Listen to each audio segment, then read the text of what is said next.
So, welcome to Conversations in Healing. I'm your host, Sally Almond, holistic practitioner, master NLP coach, and founder of Mother Knows Best Therapies here in lovely Lancashire. And today I'm joined by Elaine, who Hello. is Yeah. a parent and child therapist working Yeah. in child to parent violence. So, tell us a bit about yourself and the work that you do, Elaine. Okay. A little bit about myself. My background was in counselling, and I first trained as a counsellor years ago. Wasn't going to train in counselling though. I was going to train as a paramedic. And one of my friends said, "There's a counselling course that's come up, Elaine, and I think you should do it." And I said, "Do you think so?" I said, "Because I think I need counselling." But that's how I fell into it accidentally. And I just did the counselling training and I fell in love with counselling and the core conditions of counselling. And from there, I've just carried on training. But at the very beginning, I worked with adults. So I did the diploma in counselling and I just worked with adults.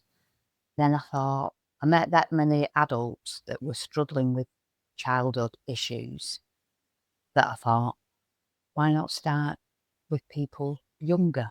So I then did another course specialised in counselling children and adolescents, spent a year doing that. And then I went for a job then, and I got the job that I currently have. And I work with children who are excluded from mainstream schools. And while working there, I decided to do a master's degree, and I specialised and focused down on children's perspective of counselling relationships.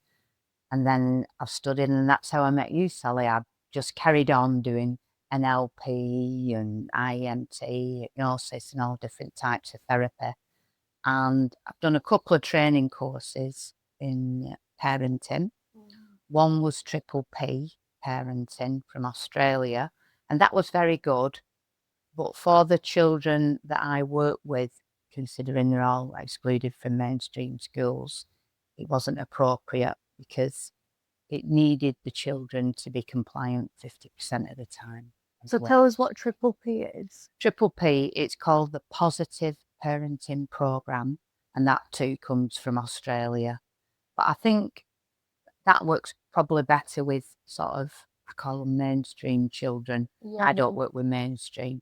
They're excluded when I start working with children, young children, adolescents, and of course I work with adults who are parents of those children. But as I'm a parent myself, and my son is 30, and he has my two grandsons, and my daughter is 28, and she still lives at home at the moment with my first grandchild, which is a little girl, Willow. She's 6, nearly 7. So I am now a grandma. So I've been a mum. Yeah. Now I'm a grandma. And I think I went through a lot myself in my teenage years. And I think it helps me with the children I work with now because I've got my own experiences and my own struggles. Do you know what I mean? Yeah.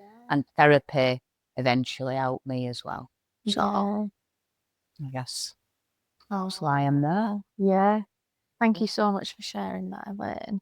So you said you trained in the WIC model with Ed Yeah. Gallagher, which supports families dealing with child to parent violence, which we've mentioned. So could you share what that looks like and what drew you to that work? Well, I got drew to the child to parent violence work by Eddie Gallagher because I've worked with a lot of children. Where I currently work, I've been there just over 24 years now. So I've seen a lot of young children and a lot of adolescents. And I recognised that I could empower them and support them so far.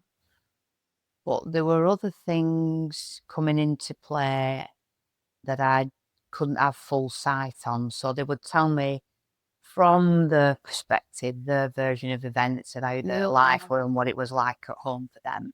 But then sometimes, because I work in education, I'd speak to parents and they'd go, has Johnny told you that? That's not what happened. And all of this were going on. And I thought, need something else. I thought, I don't know what I need, but I needed something else. I felt like my tool bag were empty. Do you know what I mean? So I started researching and looking in books, and I found 2 courses.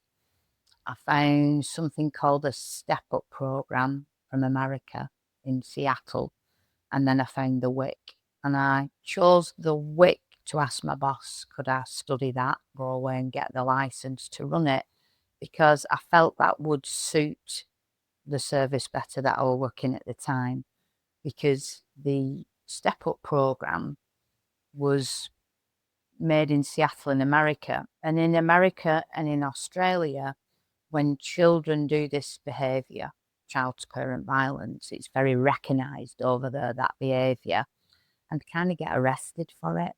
So the set programs, so they sort of go through the police, if you would, and then the step up, the parents are made to do therapeutic work, and the children are. I think it's something like a 24 course that where the parents go off and do 12 sessions and the kids do 12 sessions, and when they do so many together. And I thought, that's not going to work because I'm not going to be able to get the parents in. I haven't got another therapist. I can't do that. So I picked the WIC because that focused on working with the parents, and I've always run coffee mornings. So I've always had the parents in for coffee mornings, parents from all our different places in education, because I work over 4 sites. They could come to this coffee morning and talk. And when they were talking in this coffee morning and I were kind of working with the children, I thought, I'm working with children in isolation here. This is not good, because I'm not getting the whole picture of what is going on with Johnny or Julie at home.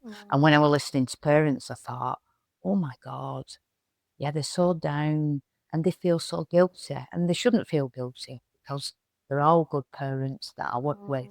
And if anything, killed them with kindness, these children, you know what I mean? Yeah. Which is a problem in itself. Maybe it'd be good for us to just state what does WIC stand for? Okay, sorry, yeah. So the WIC stands for Who's in Charge. And it stands for that because from the research that Eddie Gallagher did, who wrote the course, because he had 40 years worth of experience working with children and families, it's a really good name for it because it's deemed that the child is in control, not the parent. So the child has the parent's control, and the whole course is about the parents and carers and grandparents getting their control back. So not taking the child's control away, but getting theirs back. So it's called Who's in Charge. It's about getting the parents back in charge, empowering them, really. I mean, I imagine that I'll speak to a lot of people because even though my child's not particularly, doesn't have like behavior issues and things like that, there's points where you can feel out of control with kids, can't you? Oh, It's like absolutely. big emotions and it can sometimes be hard to know how to deal with that. And we're going to talk about it a bit later, but we mentioned like the uprise of like gentle parenting. And I think we now know that we need more compassion and connection. Yeah. But also it feels like there's blurred lines on how to set boundaries within that. Yeah. And you talk about killing children with kindness. Yeah. Well, on the first, it's an 8-week program, the Who's in Charge, WIC for short. Well, it's 8 weeks all together in a row. And then we have a 9th week that's 2 months later to review goals, etc. And as it starts, we do a lot of assessments with the parents to see where the child's behaviour is and how the child is behaving towards the parent. Because child to parent violence, it can be done in 3 ways. So there's 3 sort of categories to it. So it's when a child can be physically abusive towards the parent, so thumping, kicking, pushing, biting, whatever, and then emotionally abusive. So that can be obviously name calling, not nice names, But it can also be where children are sort of self-harming or saying, oh, I'm going to kill myself if you don't get me that and if I don't get this. But obviously, we have to take that very seriously. If a child's self-harming or if a child says they're going to kill themselves, tell the parents to follow through that and make sure, take them to A&E because that's got to be taken seriously. And then the last part of it is financially abusive. So children can be financially abusive towards the parents, demanding money, but it can also be if they're smashing the house up or smashing their own phone up, the parents are rushing into replacing these things. Does that make sense? So am I right in saying that overindulging our children is breeding That's this right. behaviour? Yeah. Yeah. So in the first week of the programme, when the parents come on, I spend a lot of time forming, storming the group. I tell them what to expect, what's coming, and talk about how it happens. When Eddie Gallagher did his research on child-to-parent violence, he looked at a few things, and the traits that came up throughout it was that some children and some human beings are just naturally controlling. So they just want to control, they have that need to control. And then another element was that some of the children had witnessed domestic violence, but there were only 50% of the children who had witnessed domestic violence doing child to parent violence. So it kind of ruled that out to be right through. And to be honest with you, before I went doing the training, I remember thinking to myself, I bet it's to do with seeing domestic violence. I bet that's why children do it. But it isn't there throughout the research. But what was there throughout the research was this overindulgence of parenting, meaning doing everything for your children. Yeah, doing everything, taking them everywhere, meeting all the needs. So I guess it's not very nice to say, but raising a spoiled brat. Yeah. Does that make sense? Didn't really No, either. Yeah. yeah. I think that's the thing with the gentle parenting, though, isn't it? It's like it does talk about meeting children's needs a lot. Yeah. But I mean, I guess as adults, we're not always going to have our needs met, are we? And sometimes we have to meet our own needs. Yeah. So And I think gentle parenting is wonderful, isn't it? And all the compassion, and then we get connection. yeah, Then we go to correction. And I agree with all that. I'm not disputing that at all. yeah, And that's not in the WIC delivery, but I bring that into the WIC delivery because everything needs to be done in a compassionate way, doesn't it? And I love Gabamati, one of our favourites. And, meeting children's need is crucial. It's very important, particularly in the first 3 years of their life and the attachments and all that forming that. But we are talking not about, feel a bit awful saying the run-of-the-mill child. We are actually talking about children now who are doing violence. So we're talking about child-to-parent violence. So the parents that I work with, bless them, are under an awful lot of strain, and it causes a lot of problems with their own anxiety and their own mental health. And sometimes a lot of the parents feel really embarrassed. So the gentle parenting with child to parent violence, we have to be a bit mindful that parents have already been very, very, very, very, very, very gentle and these children are very, very entitled, and parents have really, really, really indulged in all these children and met all their needs. So gentle parenting at the beginning now that these children are doing child to parent violence is not appropriate because they will just take further advantage. It's gone beyond when we're thinking about bringing the WIC in and doing who's in charge with parents. And that's why we do assessments at the beginning to make sure that this program is right for the parents that are coming on it. Because we don't want any parents coming on the program that aren't experiencing physical, emotional, and financial abuse. And most of the time, parents are experiencing all three, but occasionally it's two, it's the emotional and financial. Amazing, thank you. So you talk about the run-of-the-mill child. And you mentioned, I mean, I imagine there's quite a bit of neurodiversity that comes into the work that you do. There's a lot. I am neurodivergent myself, so Yeah. I have got ADHD, dyslexia, Erlands, etc. So I understand it personally as well. But a lot of the children who are in the service where I work are excluded from mainstream schools. So they are children typically that have ADHD, autism, PDA, behavioural difficulties. I hate that word. I'd rather say relationship difficulties, but that's what we say. And trauma. Yeah, a lot of trauma.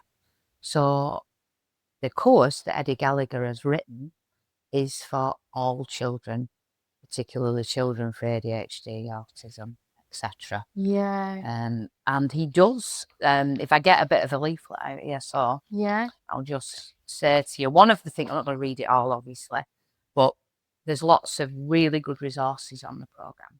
And one of them that we give out, which I think is a golden one, says Out of Control Child. I'm not going to read it all, but they're all looking at myths.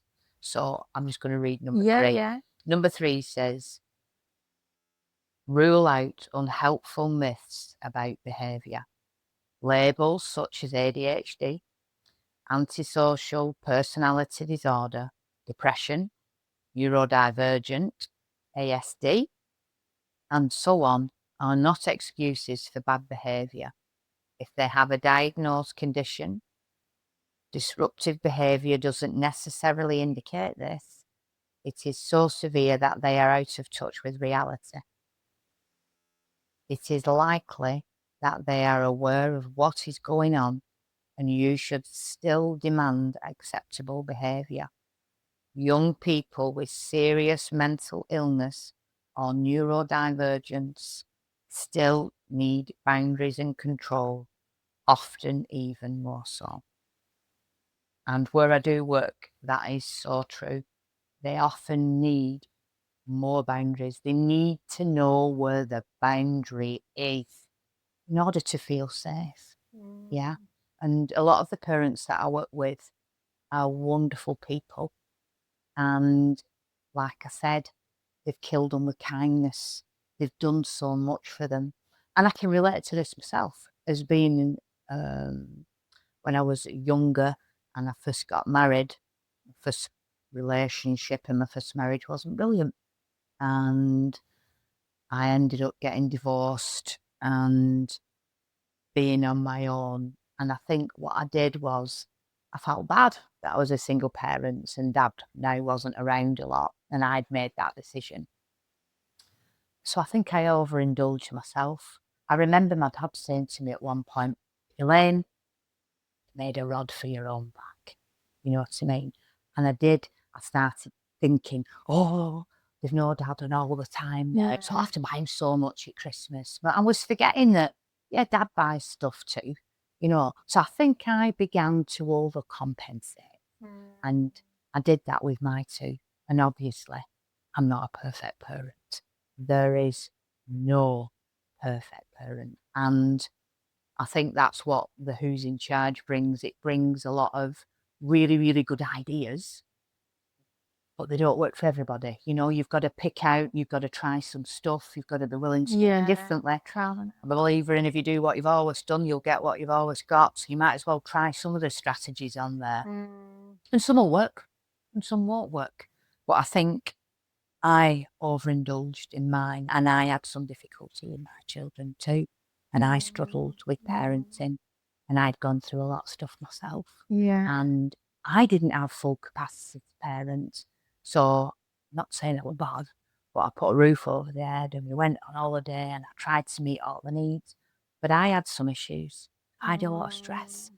I had trauma. So I didn't have full capacity either. So I think I relate to these parents a lot and I can empathise very, very deeply. And I learnt a lot from the training when I went on it. And I remember coming home on train on my own and I thought, oh my God, Elaine, you've got to change when you get home. You've got to change. And I did. And I slowly started to make changes.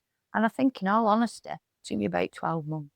I'm not saying my children were being physically violent to me, but I think there were elements of emotional and financial which I didn't recognise. Mm. I'm not blaming them. Yeah. That's my fault from that, my parenting. Does that make sense? Absolutely. Yeah. Yeah. Thank you so much for sharing that. No problem. So you mentioned that the WIC program is for all children. Yeah. Would it look different for a child that is doing this physical, emotional, financial abuse to the parents and for a child that isn't doing that? So, I mean, we all have struggles with kids, right? Oh, yeah. So do you mean that is the WIC program suitable for the parenting strategies for other parents? Would these Oh, steps absolutely. work for all Absolutely. kids? Because in my own private practice where I work from home, I obviously do a lot of therapy and I have a lot of parents come for parenting strategies. And I think some of those parents aren't quite experiencing the levels of the parents I work with. Some are, absolutely, but some aren't. And I think there's a lot of really good strategies in it for parenting. Yeah. So the consequences and the helping parents to emotionally regulate as well. Yeah. There's a lot of stuff of assertiveness and the self-care. Yeah, definitely. But the WIC is for not just children who are neurodivergent. It's for children who are doing child-to-parent violence. And I guess sometimes, in all honesty, parents don't recognise that the children are doing child-to-parent violence. Yeah. I didn't recognise mine were doing it. Do you know what I mean? Or I was allowing that to go on emotionally and financially in my eyes. Does that make sense? Yeah. I imagine it's a lot more common than we realise, actually. It is absolutely really common, and it's common across all races, all cultures, all, financial backgrounds. See parents that are coming from, do we say deprived areas? Is that all right to say? And then parents who are quite wealthy. It's right across because it's about the children having control. It's about overindulgence. And as parents, we love our children. So I made this happen in my family. Do you know what I mean? I overindulged with my children. I raised spoilt brats at one time. Do you know what I mean? They're not now. They're not, they're good at talking about them like, they'll kill me. Do you know what I mean? When they watch this podcast back, and they're like, well, you child sparing violence to you, mum. Do you know what I mean? That I'm taking responsibility for that. Yeah. Do you know? Yeah. I did too much. I made a rod for my own back, like my dad said. I spoiled them. I took them places. But also, my parenting wasn't brilliant. Do you know what I mean? I shouted sometimes. I shouted. I lost it. I got emotionally reactive. I overreacted and shouted. I were under a lot of stress. The relationship I were in weren't good. Therefore, I didn't have full capacity. Did I feel guilty after I'd shouted and gone on one? Hell yeah, I did. When I look back at myself now, I think, oh my God, I wished I would have known this when I was going through my parenting and I had my traumas and my struggles. And I tell everyone, I say it on every program I run, I am a better grandma than I was a mum. I'll own that, mum. Do you know what I mean? So my grandchildren are very lucky. Yeah. I think it is really important that we come at this from a place of honesty, because I think it's really easy for, I mean, I imagine you see it a lot of the time in the work that you do, like parents carrying so much shame and guilt. Absolutely. Absolutely they do. Yeah. And I always remember to bring a box of tissues. Yeah. Because there's always tears. There's always tears throughout. And I run a very, very supportive group. And of course, I have two parents that help me run it. So the two parents that help me run it are actually two parents that have been through all this to high level degree of violence, and they're wonderful. They came to the coffee mornings, and then they've come along to the Using Charge, and they've had some therapy with me. and they run it with me now, and they're as passionate about it as I am, because they can see the difference that it's made. Yeah. You know, and it's beautiful to see at the end how parents sort of reconnect with the children, because it's hard to love somebody. You do love them, but it's hard to love them when they're hurting you and calling you really bad names. It's terrible. It's hard. Yeah. So can you tell us a little bit about what the week by week program looks like? Yes, of course. So it's a 9-week program, and on the first week, what Eddie Gallagher suggests we do is all the assessments, and we're assessing how the children's behaviour is towards the parents, or the child's parent violence. We're noticing it, how many times parents are getting hit, etc., and all of that. We also do assessments on stress levels with the parents to see how much stress they're under while they're actually dealing with this behaviour, child to parent violence behaviour. And usually it's very, very high stress levels that the parents are experiencing. And by the time we're coming to week 8, those we assess again, and the levels are dropping. Now, he talks about doing the assessments on the first session. I don't. I do them beforehand. So I phone the parents on, or meet with some in face to face, and then I can actually meet them and see what else is going on, because I'm aware that some of the parents will have generational trauma and stuff like that. It's a way for me to get to know them. So it's all assessments in the first week, and it's also doing genograms, which is just drawing family trees. So I always demonstrate my own family tree at the beginning, and I'll show them what a disaster I've been, so they don't feel bad. Like I've got divorced. I'm on my 3rd marriage. I like cake. Do you know what I mean? I've got a really good husband now, so they don't feel bad, and they get to see me as a real person, human being, not hiding behind a professional facade. It doesn't work.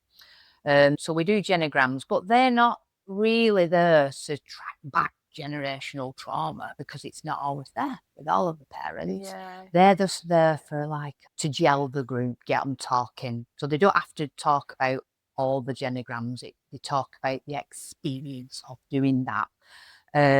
But what I do, since being NLP'd by Chris Grimsley, who we both think is fantastic, I just love the way he storms and forms the group. So I spend a lot more time storming and forming the group in a Chris Grimsley NLP kind of way. But the focus is all about parents, what's brought you to the week, what are your hobbies, how many kids you got, and they're walking around talking to each other. It just breaks the ice and gets the right environment, really. So that's what I do. I also explain that the program, which I haven't told you, is half therapeutic, half educational. So there are times when you're talking and I'll go, right, everybody, shut up now and listen. I'm talking to you. You have to listen to this. And then I say, this is the therapeutic section. This is when we can talk a bit, ask more questions, have a look at it. And I do actually have a bell for me when I go off on a tangent, or when somebody does, we go bing, bing, bing, ring the bell, brings us back. So I guess it's all about and me explaining what is coming along the program. And one of the main things is telling them how it gets worse before it gets better. And they all go, oh no. You mean it gets worse before it gets better? And I'll go, oh yeah, yeah. Because they're not used to them No. factors, and when they're Yeah. there, it's So we get blowback. And what often happens is, say a child has been physically abusive at the beginning, more than emotional and financial. They might stop being physically abusive at one point, but they might really heat up the emotional. So the abuse levels can change and change tact, and I warn them of that. But that doesn't start happening until we start getting to week 5, really, and banging consequences in place. So that's week 1. So they're all a bit, oh, do I really want to come?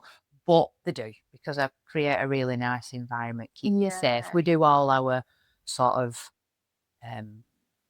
call them group rules sort of thing, how it's confidentiality and everything steady as stays here and that sort of thing.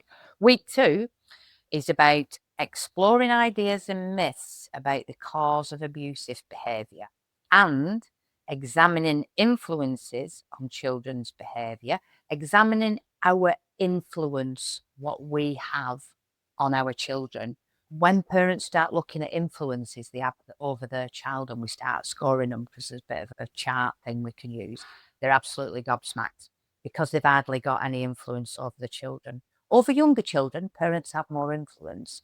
But when they start going to school and as they get older, the influences changes.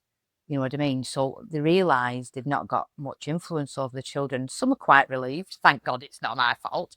And some are a bit like, oh no, not got much influence over my child. But what I tell them is they do have influence over the child's life.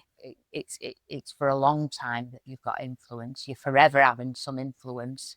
It might not be all intense here now, but you'll always have a little bit of influence over your child's life and be there for them.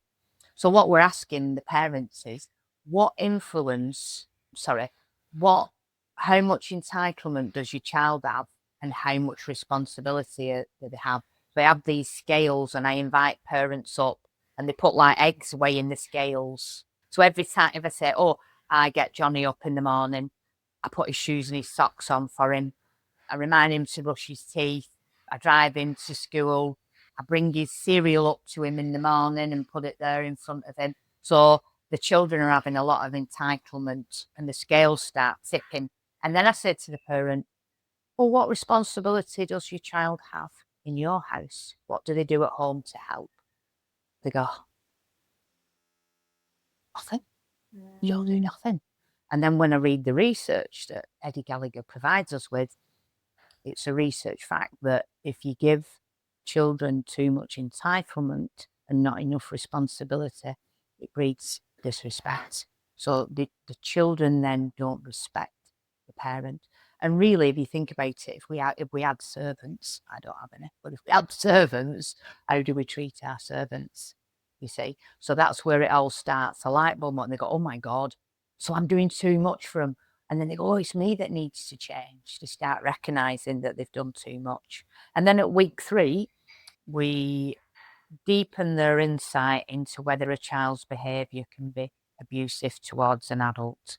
And we start identifying what parents' concepts are and ideas are about what they consider abuse to be. Because it's a very grey area, isn't it? We go through a lot of these questions and we say, like, is it abuse? Do you reckon it's abuse? If a mum says to her husband, well, you're a dickhead, some will say, well, I know they're having a bit of laugh, that's a bit of banter. And some will go, oh, no, it's abuse. So it's a grey area of how we see it. So we're going through it just to get them to think about and become aware of what is abuse and what is not abuse. Yeah. And then we explore in that week 3 beliefs about power, influence, and control. And they start to recognise that their child has got a lot of control over them and they don't have any over their child. So, like I said, it's about the parent, empowering the parents to take their control back, not taking away control from the child, but getting their own back. That's how we start to balance those scales, if you would. Week 4, we talk about consequences, and I start introducing that there's 3 types of consequences. Natural consequences, where the child's going to go out in the rain and they've not got a coat on. So if you don't put your coat on, you're going to get wet. So they get wet. It's a natural consequence. You don't have to do anything. They are the best. Try and get natural ones all the time. They're the best. Then there's logical ones where the consequence matches the behaviour, it's a match.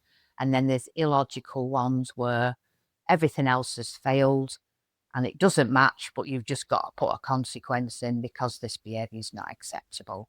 Yeah. So the consequence might be too extreme for the behaviour then? Is that what you mean? A natural one doesn't work. You can't find a logical one to match it. So you have to use an illogical one. But they say there's better to be a consequence than nothing at all. Yeah. So if you lay down a consequence, you have to follow through with the consequence. Absolutely. And we go into consequences in depth in that week and the week after about never say what a consequence is going to be if you can't follow through on it. So, Yeah. and there's no point again saying, right, you're grounded to a child who never goes out, or you're grounded all week, because the consequences for them, not you. You've got the child in all week now. You're going to cope with that. And we say that consequences should just tend to be just for that day. Do you know what I mean? That day. Or a younger child might not be a full day because they're very young. It might be so many hours off your tablet Yeah. or something like that. Where for an older child's behaviour, it's been disrespectful. You might be, you've lost your mobile phone today. So you've got to match the child's age. You've got to take that into consideration as well as the behaviour. So if somebody's just smashed your house up, as often is the case where I am, if somebody's smashed your house up, you're not going to take the mobile phone away. Yeah. That doesn't match, does it? What would match that behaviour, unfortunately, is phoning the police. Now everybody gasps, go, oh, don't want to phone police on my child. But after lots and lots of incidents of that, that might be what matches the behaviour. Do you know what I mean? Yeah. So week 5, we start applying consequences. So I break them down. We go in more depth about consequences, about delivering them calmly, fairly. Consequences don't work if the parent is emotionally reactive. You've got to do it in a very calm, firm, assertive way. Else they don't work. All you get is blowback. You've got what they've been triggered. They're behaving. You get triggered, and then you overreact, and it's just goes on. Boom, boom. The levels go up and up and up. So also in week 5, we have to do about 4 different types of parenting styles that Eddie Gallagher's put on his course. So the 4 different parenting styles would be indulgent, the one I was all the time, doing a lot for your child. The other one is permissive parenting. That might be if you've had a really, really bad day at work and you're absolutely exhausted or something's happened, or you might be struggling with your mental health. Yeah. And you might not have the energy. So you're letting sort of things go on, really, that you know aren't right, and you're not dealing with them. You're just letting it happen. Like, you've given them an hour on their Xbox and it's like an hour and a half in, but you're so tired, you're just giving in. Yeah. And then there's authoritarian, which is very strict, type of parenting. They might be a bit more shouting. They might have too high of expectation for the child. That do as I say, not as I do type of parenting. And then the last one is authoritative. That's the one we want to get to most of the time, being firm but fair. So that's parent will be good listener. They would be really calm. They would be delivering appropriate consequences, and the delivery of the consequences would also be calm as well. They'd be calm. So they'd be assertive, not aggressive. Yeah. The week 6, that's when parents are starting to get frustrated as well. So it comes in at the right time because they're now trying to put consequences in place and are putting them in. So we do about anger, we do about myths of anger, and we do an incident report on running through a situation they might have had that doesn't necessarily have to be in connection with their child, but a situation where they've got angry and lost their temper. So we break it down. And because we need parents to be able to manage their emotional reactivity, yeah, because the child picks up our nervous system, doesn't it? Co-regulation. If I'm getting angry, I'm going to get blowback from my child. They're going to get defensive behaviour. If I start being aggressive or getting angry with someone, they're going to come back at me. 9 times out of 10, unless they've done NLP and they're emotionally regulated and they can't pick. Do you know what I mean? Yeah. So we do a lot about anger, and we look at the buttons the children press in us to get us angry. And then we also look at the buttons we press in them to get them angry, because we do. And then week 7 is all about assertiveness. So we cover aggressive and passive on that to be able to get to assertive. So we're recognizing what is aggressive and what is passive. And they usually link into the parenting styles. You can see how they're looking at assertive, passive, and aggressive links into the parenting styles, because the passive can link into indulgent, it links into permissive, the aggressive links into the authoritarian style, and the assertive obviously links into the authoritative style of parenting. We also talk about I statements on minute. So we break down how we can use I statements with children. So when you speak aggressively to me, I feel sad because that hurts my feelings. And what I want you to do is speak to me nicely. I think sometimes as parents, hold my hand up, I used to focus on what they were doing wrong, what I didn't want them to do, but I neglected to tell them what I actually did want them to do. Does that make sense? Yeah. I think they get a bit lost. And if you focus a lot on the negative and what children are doing wrong, you're going to get more of that. You attract more of that. Do you know what I mean? We want to try our best to be focusing on and capturing what they do right, because Yeah, like that's what, positive reinforcement. yes, positive Yeah. reinforcement. Whatever you pay attention to expands. So if you pay more attention to the things they do right, you're going to get more of that. And kids are a direct reflection of the environment they are in. Yeah, because parents think it's the kids' fault sometimes, but they're a direct reflection of the environment they're in. And that kids demonstrate whatever symptoms are being suppressed or repressed in the household. How interesting is that? So the whole environment. Wow. Yeah. And that's why I believe we shouldn't be working with children in isolation, because the environment comes into play massively. Yeah. So week 8 is all about self-care. And that's when we evaluate how we've come so far. So I have to get the forms out again, look at stress levels again. Stress levels are reducing now. Behaviour is shifting and changing. But sometimes the behaviour, like I said, might be getting worse at this point. So I'll warn them, in the teachers in class. Johnny or Julie might be getting a bit angry now because mum's putting in and dad's putting in consequences. Yeah. So it's erupting the behaviour a bit. Things shift, and we set goals that they can go off, that they want to achieve, a personal goal for themselves, and a couple of goals about the parenting. They might say, well, I really need to keep calm. I'm really struggling with my emotional reactivity, so I want to respond to my child in a calm way. Stuff like that. I might want to start doing a bit of self-care for myself, because the parents and carers that come on this don't have any self-care. None, because the children come first. Yeah, kingy or queenie comes first. Yeah, they come first. I don't even get my nails done. I don't even be able to make myself a brew and finish it. My brew goes cold. Yeah, so it's really hard for them. And we celebrate the success so far at week 8, where we're at now.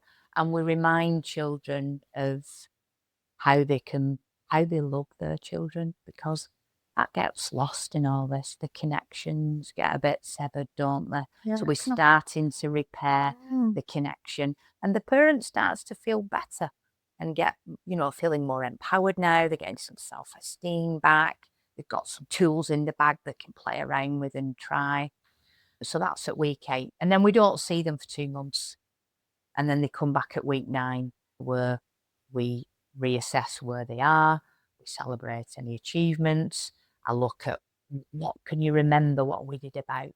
Have you forgot a few little bits, reminding them? And then we set any other goals they might need, or signpost them for other support that they might need.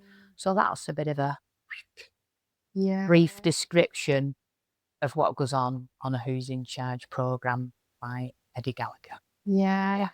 So, curveball, I'd quite like to bring something personal to the table. We've got quite an anxious child, actually. She is very well behaved, as Yeah. like typically as that goes. She wouldn't like speak out in class or anything like that. She's very reserved, but can get quite anxious, really worked up about doing new things. And I've always thought that that were a natural disposition. Can you speak honestly to me and say If you what don't it mind. is that I Oh. or we're doing as parents that Yeah. might be affecting? Yeah, if you're happy for me to Yeah, say, yeah. I always check with people first. Do Mm. you want, I want this you want, to be honest yeah, because it's the so only way, isn't it? yeah, you tend to find, or I tend to find, children who have anxiety will have a parent at home that struggles with anxiety. I work with a lot of children in one of our provisions who are all there because they have anxiety and mental health. And anxiety is a transferable thing. So if a parent's anxious and they've got anxiety in their nervous system, the child picks that up, it's transferable. So they start to act in an anxious way.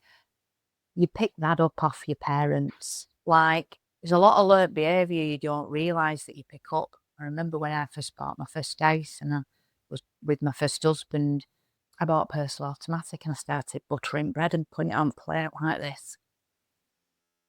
And my mum did that.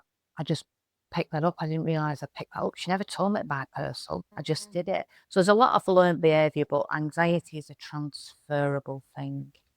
Does that make sense? Yeah, absolutely. Yeah. So Because we can look at the world as a scary place, can't we? yeah. Children pick it up. Yeah. We think we're hiding it from them, but we're not. Mm. They watch how we react and how we do things. Yeah. Well, I mean, I'd say I do feel anxious at times for sure. Like, looking at it's an odd world to live we in all. sometimes, isn't it? Yeah.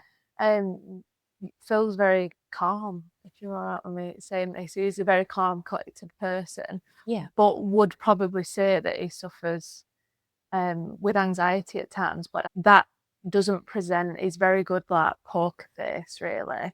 Would you say?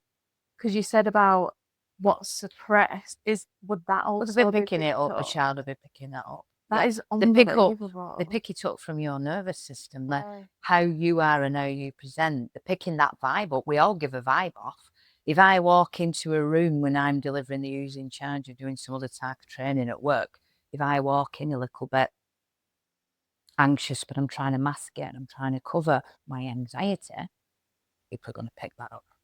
I walk in and I'm smiling and I'm like this, people pick that up.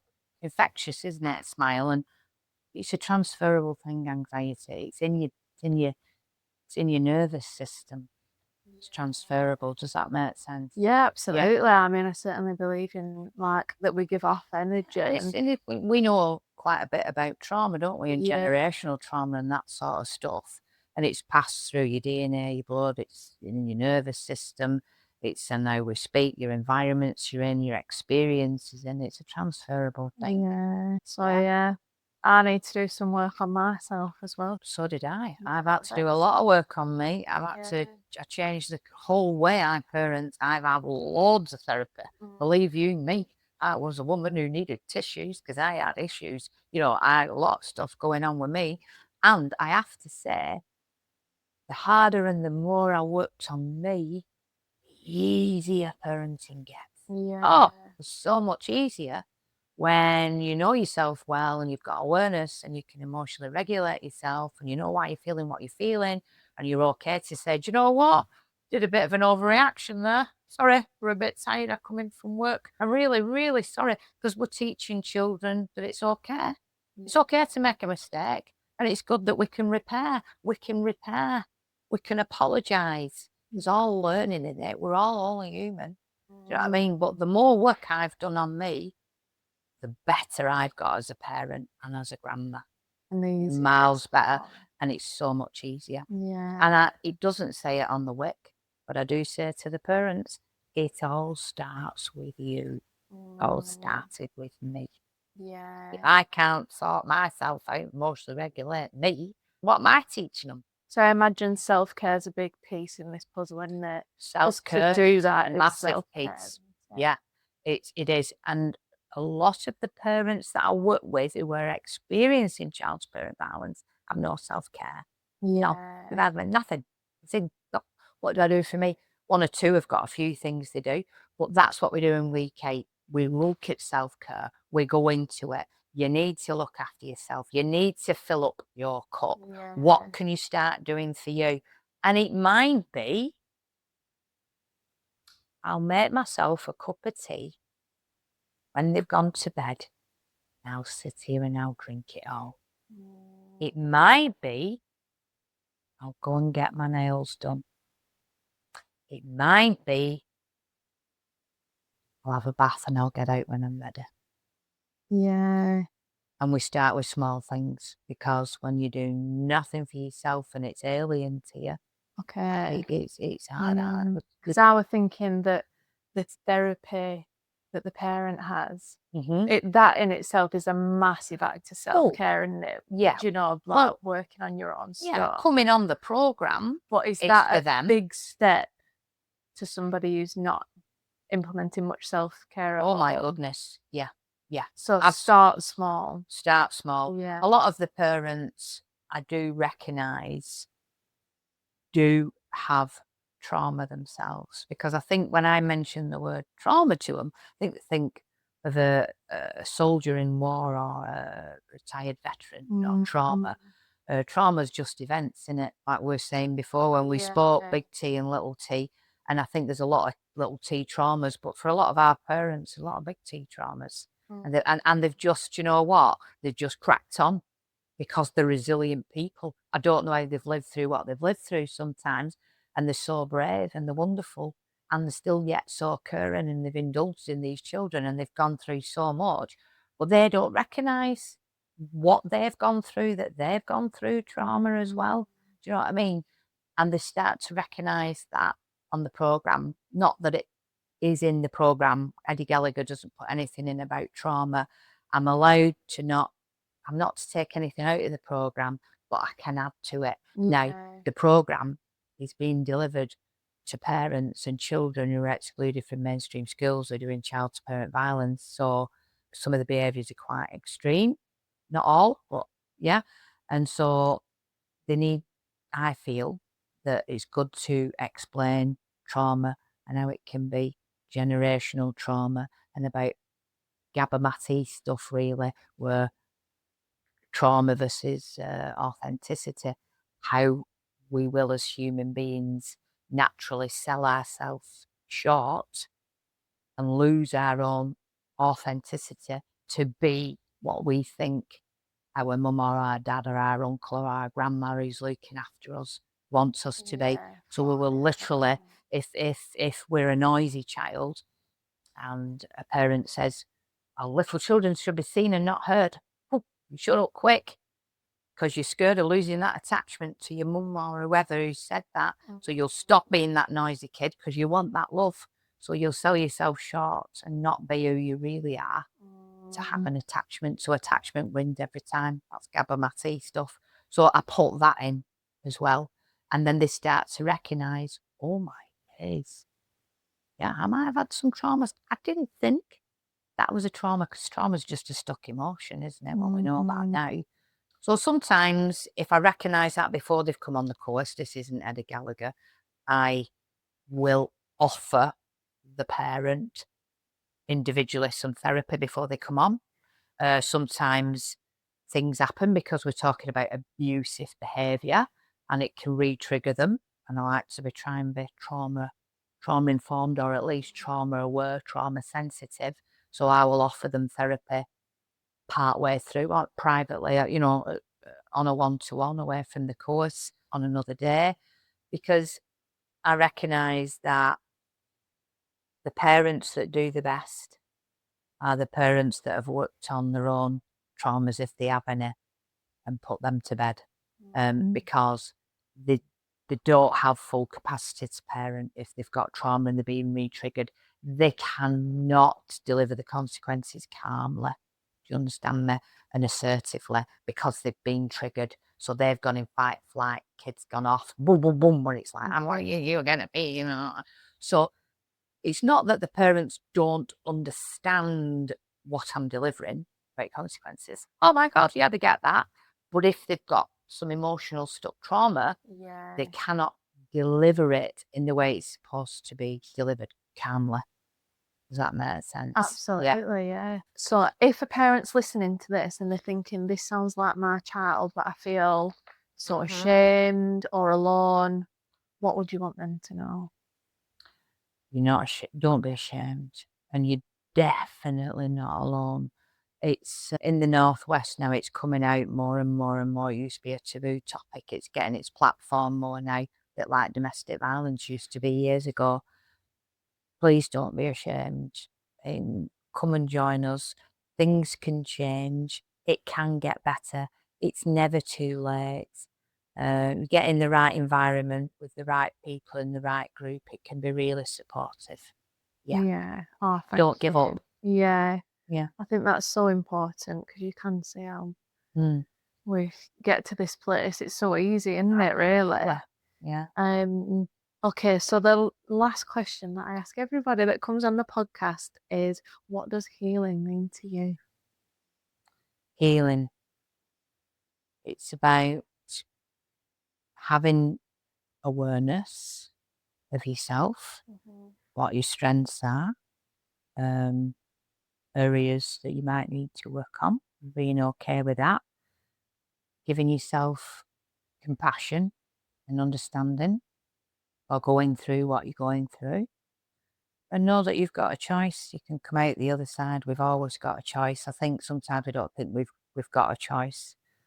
And what I'd say to parents is understand your own story and respond, don't react. Respond, don't react. And that children need to feel safe, seen, and understood. Honestly, thank you so much, Elaine, for all your honesty and wisdom. I think that there'll be some parents that listen to this and it'll strike such a chord. I imagine some people getting emotional listening to this, feeling really seen and heard. So thank you so much for all the wonderful work you're doing and for giving us this time and energy today. And can I just share one quote to finish with? Yes, of course. I always finish with this quote with the parents. It's like a Buddha quote. And he says, the greatest gift you can give to your children is your own happiness. You've been listening to Conversations in Healing with me, Sally Almond. You can find out more about my work at mkbtherapies.com, where you can book journaling and meditation sessions online or in person, and one-to-one NLP or hypnotherapy. I'm also creating a range of free and paid online resources, including journaling workbooks and hypnotherapy audios to support anxiety, low mood, finding purpose and mindset. Until next time, look after yourself and keep showing up with love. You've got this.